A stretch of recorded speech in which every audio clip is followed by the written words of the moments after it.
Obviously, we know the industry is ever changing. How adaptable do you think you need to be, particularly as a new agent coming into the industry with all the fluctuations in the market?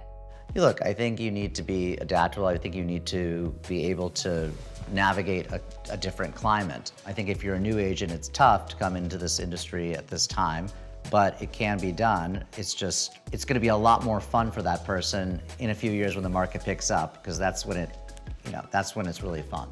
How are you adapting in the industry today?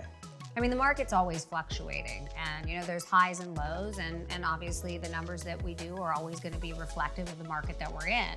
I think adaptability, particularly for young agents, is important, but also probably the most difficult thing, particularly when the markets are going like this.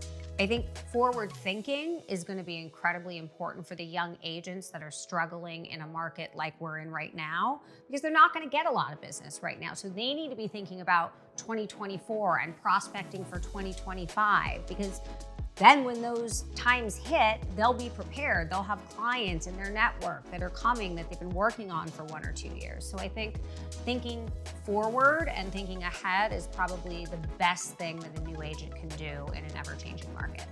How much work would you say you have to put in before you walk into a listing appointment with someone you don't know?